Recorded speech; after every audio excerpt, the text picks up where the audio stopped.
E aí, mundo, tudo certo? Esse aqui vai ser um novo quadro do canal chamado 15 Fatos, onde vou falar 15 curiosidades incríveis sobre algum time. E esse primeiro vai ser sobre o Flamengo. Então, se você gostar, posso trazer de mais clubes. Então já bora começar com o fato número 1. Mano, o Flamengo foi fundado há muito tempo, em 1895. Mas naquela época, o esporte mais famoso no Rio não era o futebol, e sim o remo. Então o Flamengo foi fundado para praticar remo. Se liga nos remadores do clube em 1896. Muito interessante. Fato número 2. O futebol demorou bastante para chegar. Cara, o Flamengo ficou anos sendo só de remo. O grande clube de futebol da época era o Fluminense, tá ligado? Até que em 1911 teve uma briga interna no Flu e alguns jogadores, como Alberto Borghetti, que já remava pelo Flamengo também, vieram e fundaram o departamento de futebol no Fla. E sua primeira partida foi no ano seguinte, em 1912. Aí começava o futebol no Flamengo, que no futuro iria se tornar milhões de vezes mais popular que o remo. 3. Em 2010, eles lançaram um terceiro uniforme muito bizarro. Se liga, azul e amarelo. Meio estranho, né? Mas na real que essas foram as primeiras cores do clube. Pois é, antes do futebol ainda, lá no início, as cores eram para ser essas. Mas como eram muito caras e desbotavam fácil, decidiram trocar para vermelho e preto. Imagina se tivessem mantido. Que diferente que não ia ser. Fato número 4. Antigamente, o mascote principal do Flamengo não era o urubu, e sim o marinheiro Popeye. O urubu só foi virar mascote a partir de 1969. Mas por que um urubu ao invés de, sei lá, uma águia? É que assim, como na torcida do Flamengo tinha muitos afrodescendentes e pessoas de baixa renda, os adversários lançavam palavras racistas como urubu em direção a eles. Até que alguns torcedores do Fla decidiram soltar um urubu de verdade com uma bandeira do Flamengo amarrada num jogo contra o Botafogo.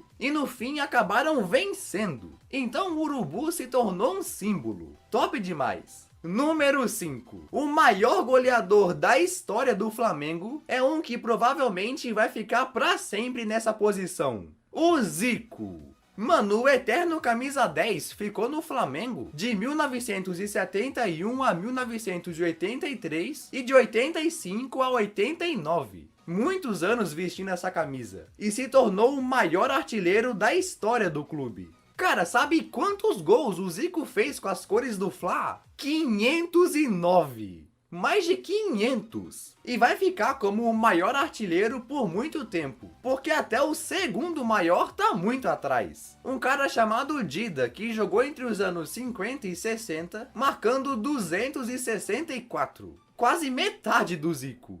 Mas se a gente for olhar pra cá, pro século 21, o artilheiro tem um outro nome. Gabriel Barbosa. Mano, o Gabigol entrou no Flamengo no início de 2019 e agora ele atingiu uma marca incrível. O de maior artilheiro do Flamengo no século 21.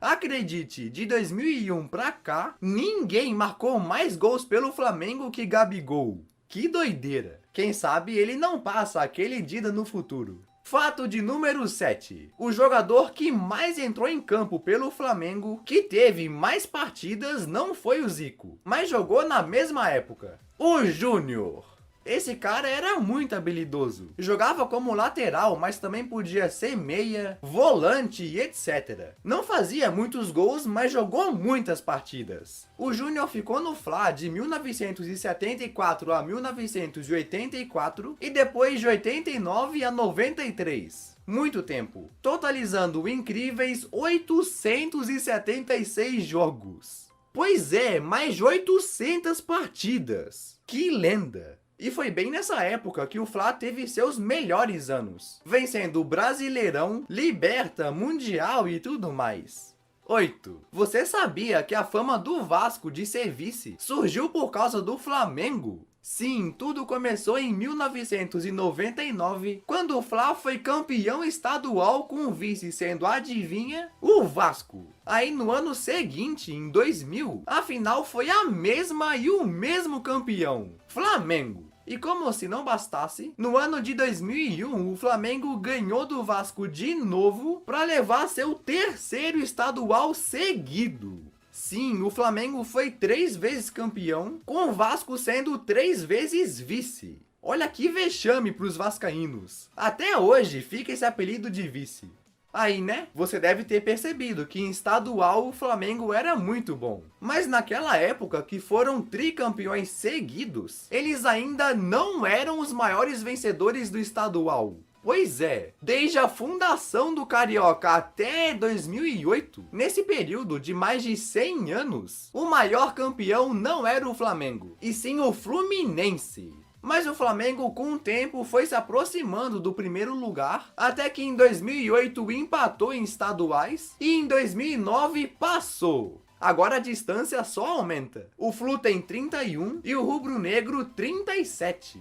Tipo, de 2001 pra cá, o Fluminense foi campeão carioca 3 vezes e o Flamengo 11. Sim. Fato de número 10. Você sabia que um atual melhor do mundo pela FIFA veio jogar no Flamengo quando ganhou o prêmio? Pois é, em 1994, com o Romário jogando uma barbaridade no Barcelona e sendo campeão mundial pelo Brasil, foi eleito pela FIFA o melhor jogador do mundo. Só tinha 28 anos e estava no auge. Mas ao invés de continuar na Europa, ele quis voltar para o Brasil e acertou com o Flamengo. Pois é, o melhor de todos veio para o Brasil. Aí ele ficou 2 anos, depois saiu, voltava de novo, assim vai. E nessas passagens pelo Fla, marcou incríveis 204 gols, entrando na lista dos maiores artilheiros da história do clube. Mas ele não foi, digamos, muito fiel. O Romário passou também pelo Vasco e pelo Fluminense. E cara, pelo Vasco ele é o segundo maior artilheiro e tem até estátua no São Januário. Que loucura!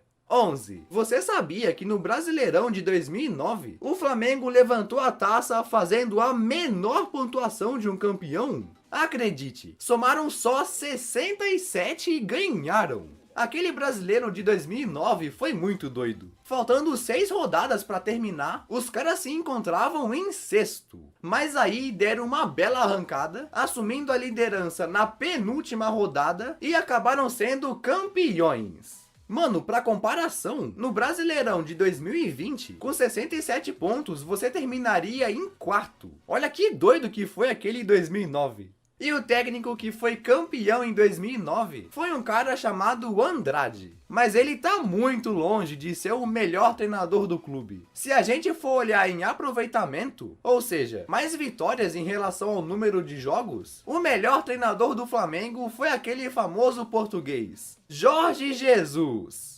Ele ficou um pouco mais que 1 ano no clube, liderando o Fla em 57 partidas. Aí nessas 57, tiveram 43 vitórias, empataram 9 e perderam só 4. Foram derrotados só 4 vezes em 57 jogos. Um número absurdo. Então ele saiu do Flamengo com o melhor aproveitamento de um treinador no clube. 81,2. Incrível demais. Número 13. Além do Jorge Jesus ter o melhor aproveitamento, no Brasileirão de 2019, ele liderou o time a fazer a melhor campanha da história do Brasileirão pontos corridos. Se em 2009 foram campeões passando sufoco, em 2019 foi, digamos, muito mais tranquilo. Com Gabigol, Bruno Henrique, Arrascaeta e companhia, foram campeões com 4 rodadas de antecedência. E mais, somaram incríveis 90 pontos. 90! Com 28 vitórias em 38 jogos. Loucura! E esse sucesso do Flamengo foi impulsionado por algumas vendas gigantescas que fizeram, com a maior da história do clube sendo em 2018, quando o Vinícius Júnior foi pro Real Madrid, com os merengues pagando 45 milhões de euros. Muita coisa. Na verdade, as maiores vendas do Fla foram tudo recentemente. Além do Vini, teve o Paquetá indo pro Milan por 38,4 milhões de euros, o Reinier pro Real também por 30 milhões, e atrás dele o Gerson pro Marselha por 25 milhões de euros.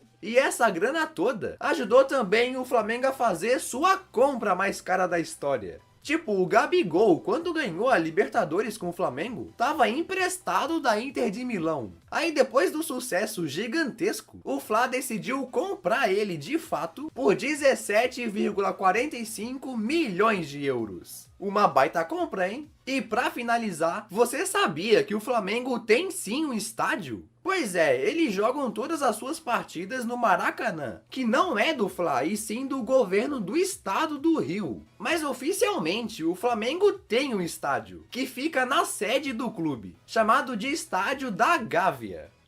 Vendo as fotos você deve imaginar por que não usam, né? Ele é muito pequeno, era usado bem raramente, e a última vez que o Fla disputou uma partida oficial aí foi lá em 1997, no Campeonato Carioca. Então eles têm sim um estádio, só não usam. Parece casa de clube da 2ª divisão catarinense. E aí, tu curtiu esse vídeo? Então compartilhe ele. O seu apoio é muito importante para esse quadro continuar. E não se esqueça de conferir meus outros vídeos. Com certeza tu vai gostar muito. Beleza? Valeu e tchau!